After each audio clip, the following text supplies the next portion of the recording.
Olá, muito boa noite. O Direito Sem Fronteiras já está no ar ao vivo. Hoje vamos falar do direito das mulheres ao controle do próprio corpo. Recentemente, a Suprema Corte dos Estados Unidos derrubou a garantia constitucional ao aborto. No país, agora, cada estado pode legislar sobre este assunto como quiser. Vamos discutir as consequências da decisão lá nos Estados Unidos e a influência que isso pode ter sobre outros países. As reações já começaram. 1973, a Suprema Corte estadunidense julga o famoso caso Roe versus Wade e decide que a Constituição do país deve proteger a liberdade individual das mulheres grávidas e garantir a elas a opção de fazer um aborto sem restrições do Estado. Landmark ruling, the Supreme Court today legalized abortion. A decisão vigorou por 49 anos, mas os grupos contrários ao aborto, principalmente religiosos, não se conformaram e nunca deram trégua. A ofensiva conservadora ganhou força com a mudança na composição da Suprema Corte, resultado das indicações de novos juízes feitas pelo ex-presidente Donald Trump. E no último dia 24 de junho, o tribunal retrocedeu, tirou a garantia constitucional e deu aos estados da federação o poder de decidir o assunto localmente.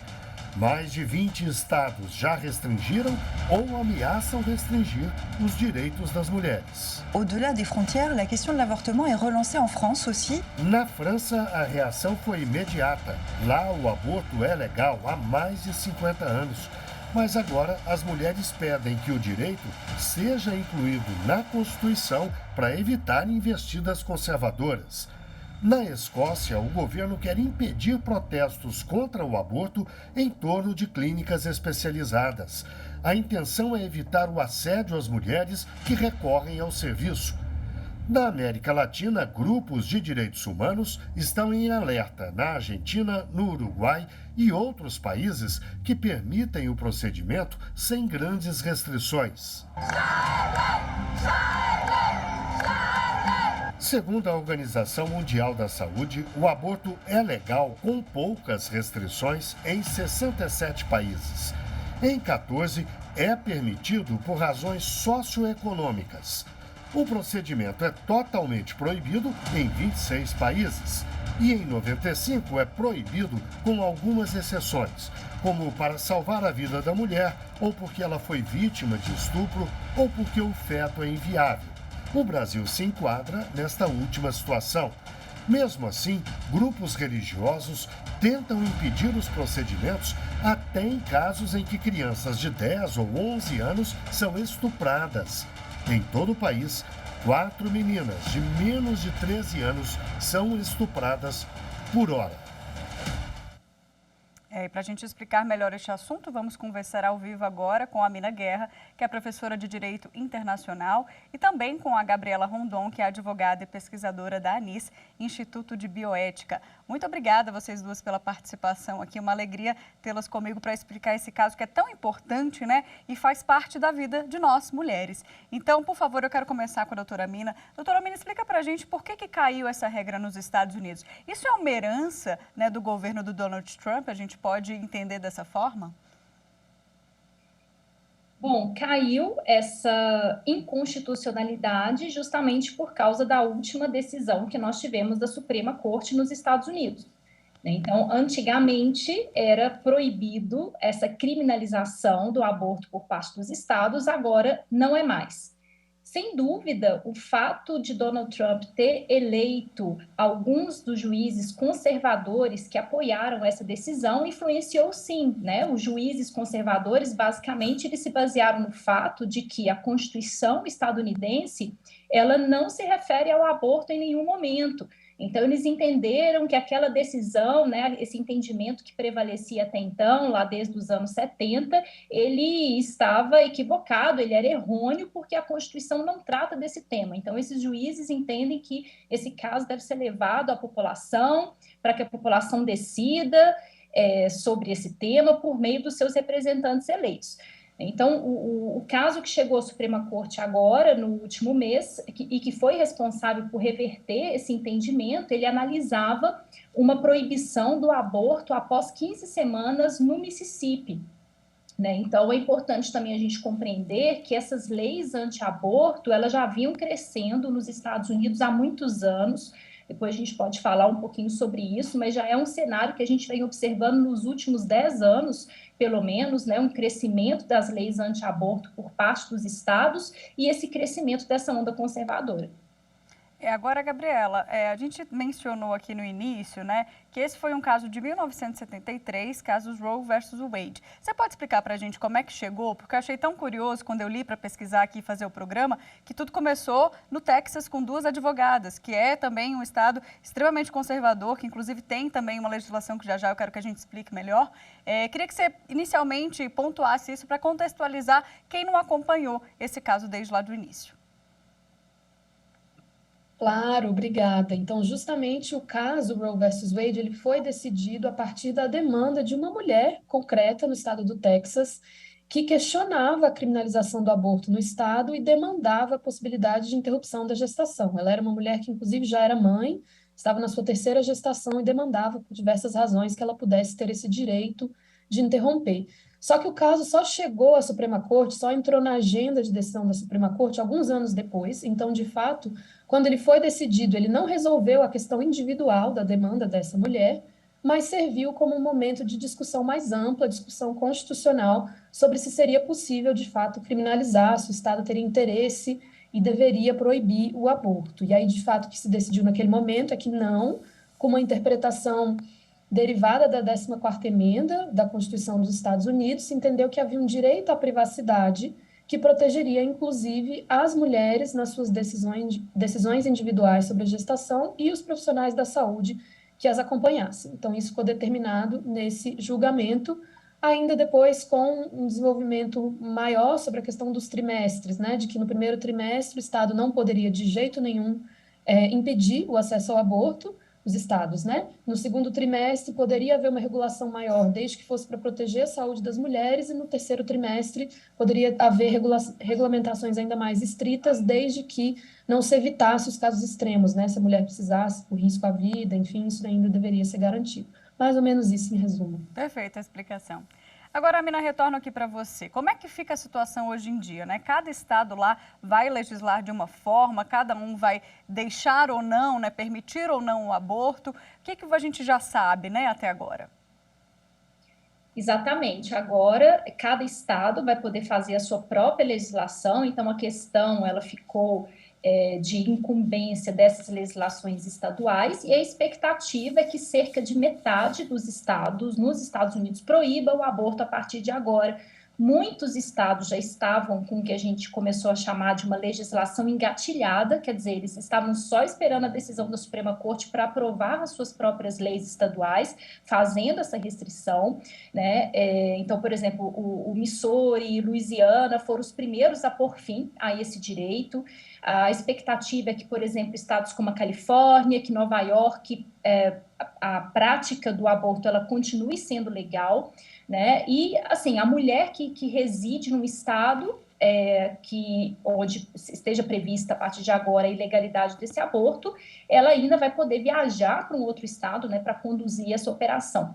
Então, é isso, cada estado vai ficar por conta dessa legislação, inclusive dessa punição. Então, o que vai acontecer, né, com essas clínicas, com esses médicos, enfim, pessoas que realizarem esse aborto, isso vai ficar por conta da legislação desses estados. E um alerta que vai acender certamente será a respeito da privacidade dessas mulheres que eventualmente queiram viajar para realizar essa prática em outros estados, né? Como é que vai ficar essa proteção dos dados? Acho que esse é um alerta que vai se acender, que vai precisar ser discutido a partir de agora. Já é algo também, vou até pegar um gancho aqui na sua explicação, Amina, porque já é algo que está na internet, a questão do turismo, né, para se realizar o aborto, ou seja, as pessoas que vão viajar para esses estados que permitem essa ação, e vocês veem isso como um cenário assim próximo mesmo, porque a gente sabe que foi uma mudança muito brusca, né? E agora a gente tem basicamente metade do país contra. Na opinião de vocês, vou começar aqui então com a Gabriela. O que você acha, Gabriela? Você acha que é possível ter essa questão do turismo do aborto, que é assim que estão chamando, né? Seguramente. Inclusive, alguns desses estados que têm legislação mais protetiva, né, inclusive estão caminhando para deixar mais claro no seu arcabouço normativo que vão receber mulheres de outros estados e que elas devem ter acesso à saúde no estado sem nenhum problema, como as demais residentes, né? Claro que existem, como você já mencionou, algumas tentativas, inclusive, de bloquear essa possibilidade, mas, inclusive, o presidente Biden já sinalizou que também colocaria o governo federal à disposição para garantir que esse trânsito de mulheres entre estados não seja impedido. Agora, uma ressalva é preciso ser feita: as mulheres que vão conseguir fazer isso, certamente, são as mulheres de mais recursos, né? Com As certeza. mulheres de mais baixa renda, as meninas, as adolescentes, isso é algo muito mais difícil para essa população, né? E Amina, pegando já esse assunto aí que a Gabriela falou, justamente são essas mulheres mais vulneráveis que precisariam, então, desse apoio do Estado, né? E que claramente, se moram em um estado que o aborto não vai ser permitido mais, elas ficam, então, literalmente sem escolha. Ou vão partir para o ilegal, né? Que também é uma realidade.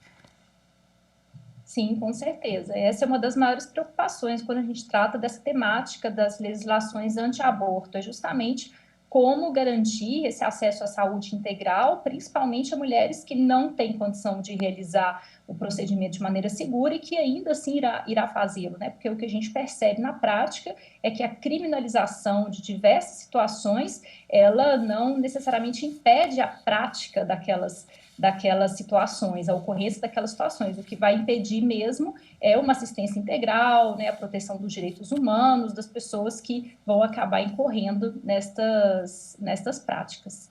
Doutora Gabriela, a gente já sabe se existe alguma criminalização também por parte dos médicos, clínicas, enfim, profissionais que acabam, assim, de certa forma, burlarem, né, essas leis, por exemplo, estão no estado que não é permitido e mesmo assim eles fazem essa operação, eles podem ser presos? Já existe alguma notícia sobre isso?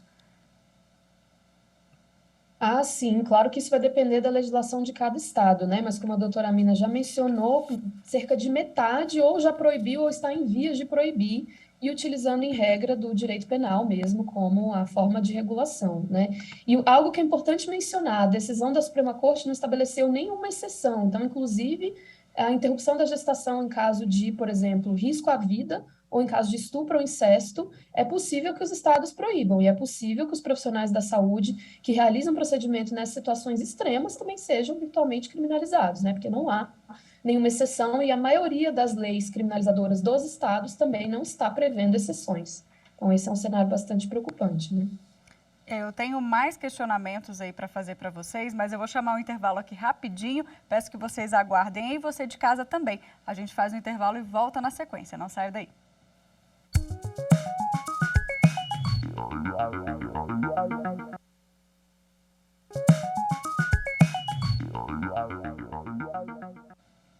O Direito Sem Fronteira já está de volta e hoje falamos da decisão da Suprema Corte estadunidense de derrubar a garantia constitucional ao aborto no país. Nós discutimos essas consequências da decisão de lá nos Estados Unidos e a influência que isso pode ter sobre outros países. E as nossas convidadas são Gabriela Rondon, advogada e pesquisadora da ANIS, Instituto de Bioética, e a especialista em Direitos Humanos e professora de Direito Internacional, Amina Guerra. Bom, continuando aqui o nosso papo, gente, eu comentei, né, no bloco anterior sobre a questão do Texas. Amina, queria que você me explicasse um pouquinho o que eu li, né, a respeito disso, que o Texas aprovou a lei dos batimentos cardíacos, né? Recebeu esse nome fantasia, a lei. Ela é considerada uma das leis mais rígidas dos Estados Unidos. O que isso significa? O que a lei estabelece? Basicamente, essa lei, ela diz que a partir do momento em que o coração do feto começa a bater, já não é possível realizar um aborto legal. Agora, é importante a gente compreender que essa lei dos batimentos cardíacos, ela já existe há muito tempo, né? O Kentucky foi o primeiro estado, há muitos anos atrás, a sancionar essa lei.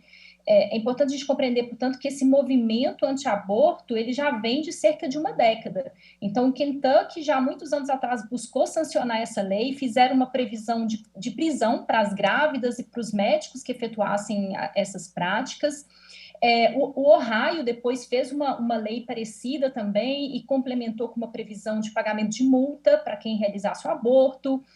Depois a gente teve a Louisiana, Missouri, diversos estados já vêm nesses últimos anos aprovando leis nesse sentido. Então, eles vêm tentando aprovar essas leis e essas leis são bloqueadas pela justiça. Então, esse é um movimento que cresceu, que ganhou essa força ao ponto da gente chegar na decisão que a gente viu aí nessa última sexta-feira, com a Suprema Corte, por fim, derrubando a inconstitucionalidade dessa proibição.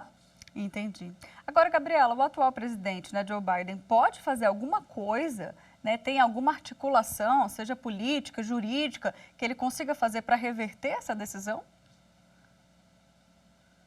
Para reverter exatamente, não, pelo menos não a partir do Poder Executivo, mas vários ativistas têm exigido que o governo federal se posicione mais e efetue pelo menos algumas outras medidas alternativas para tentar aliviar os efeitos dessa decisão. Então, há algumas opções, né, como, por exemplo, estabelecer clínicas em territórios federais que estejam dentro dos territórios dos estados que estabeleceram as leis mais restritivas, porque dentro dessas terras federais se aplicaria a lei federal, não a lei do estado, então seria uma opção de ainda garantir o acesso, talvez, às mulheres desses estados.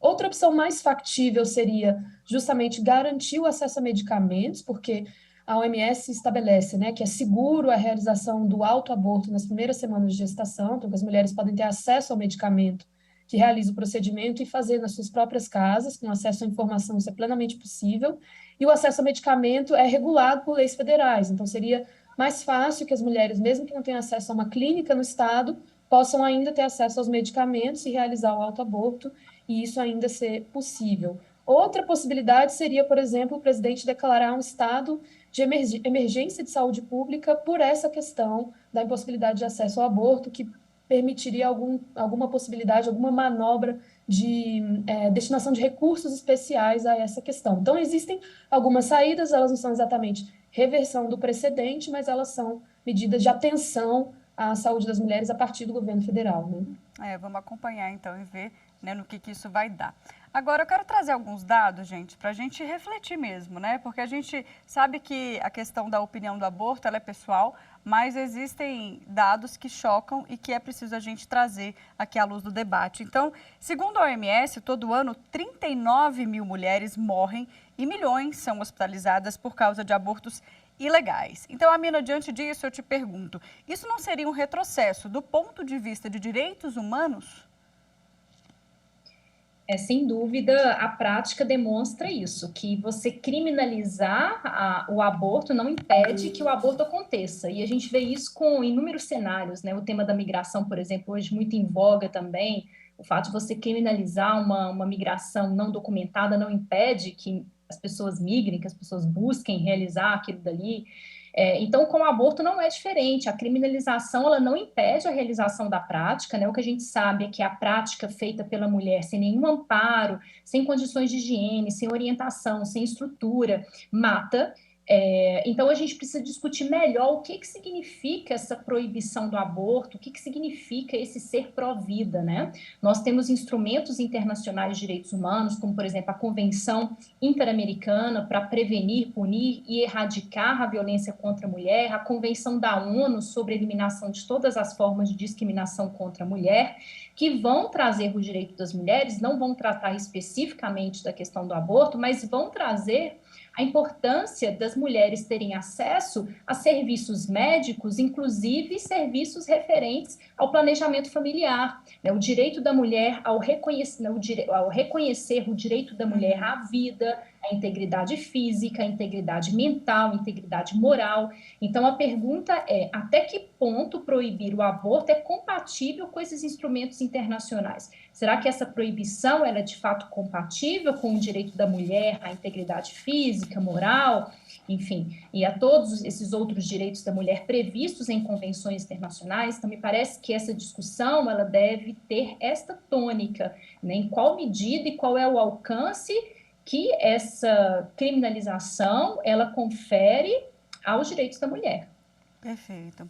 Agora, Gabriela, essa decisão dos Estados Unidos, né, que a gente sabe da importância que o país tem, ela pode, de certa forma, contaminar a legislação de outros países? A gente viu que já teve resposta a isso em vários locais do mundo, né? Assim, sem dúvida, né? Pelo próprio poder dos Estados Unidos como país e o poder dessa corte, né, em gerar efeitos transnacionais, com certeza o mundo inteiro está discutindo esse precedente agora, e especialmente também por ter sido uma das primeiras cortes que assumiu que esse tema seria um tema de direitos fundamentais, um tema de possível regulação constitucional. Então, é claro que essa mesma corte agora dar um passo atrás e dizer o contrário tem efeitos em outros países que, no primeiro momento, inclusive, seguiram, né, o precedente Roe versus Wade, ou que estão, neste momento, discutindo essa questão, como é, por exemplo, o Brasil, né?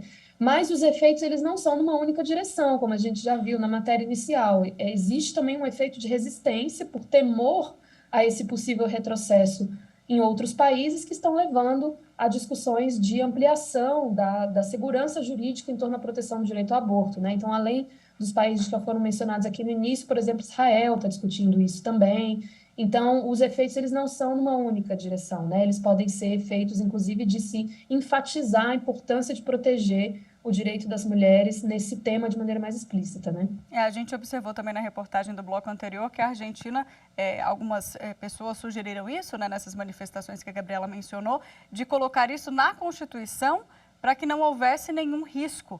Esse seria um mecanismo, doutora Amina, para a gente ter essa segurança, para a mulher ter essa segurança de que o país não vai voltar atrás nessa decisão? Com certeza, né? Estabelecer a questão do ponto de vista constitucional, isso eleva a proteção que se dá àquele determinado direito.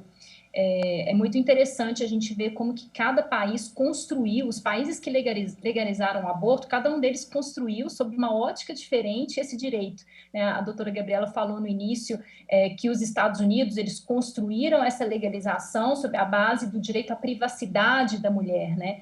Então, é muito interessante, outros países já construíram sob a base do direito à saúde da mulher. Então, sem dúvida, para a gente evitar interpretações diferentes, colocar isso a nível constitucional seria um ganho, uma segurança a mais para as mulheres. No caso dos Estados Unidos, como a gente já comentou aqui também, a gente vai ver se eventualmente, pelo menos a nível federal, a gente consegue, né, os Estados Unidos conseguem fazer isso. A gente tem eleições de meio de mandato agora nos Estados Unidos em novembro, que são eleições muito importantes, então a gente precisa ver qual que vai ser essa nova composição do Congresso para ver se eventualmente os Estados Unidos vão conseguir estabelecer esse direito a nível federal. É um pouco mais complicado, né? A estrutura lá, a gente tem que acompanhar de perto mesmo para ver isso. Bom, continuando aqui, Gabriela, em relação aos países que permitem, né? Cita para a gente alguns que seriam exemplo, né? Que as mulheres estariam seguras com essa decisão e que têm direito ao aborto.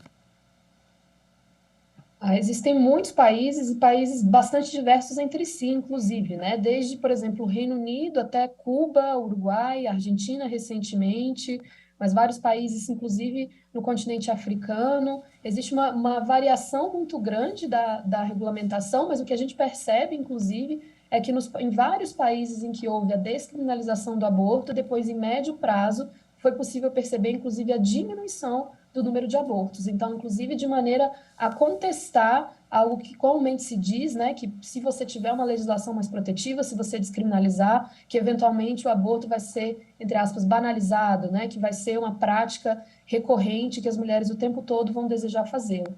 E o que essa mudança de legislação em outros países mostra é que isso não acontece necessariamente, especialmente se a descriminalização é acompanhada de outras políticas de proteção à saúde reprodutiva, com ênfase maior em educação sexual e contracepção. Tudo isso beneficia o cenário de proteção à saúde, inclusive podendo gerar uma diminuição do número de abortos, né? Então, mostra que tirar a criminalização e tirar o estigma do tema é o que, de fato, nos permite ter uma política melhor, né?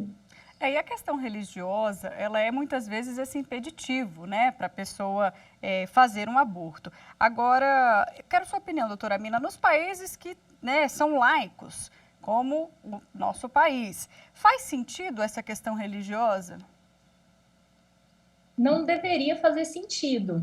É muito interessante quando a gente pega o exemplo da Itália. A Itália, ela é símbolo do catolicismo no mundo. é um Estado laico, mas é símbolo do catolicismo.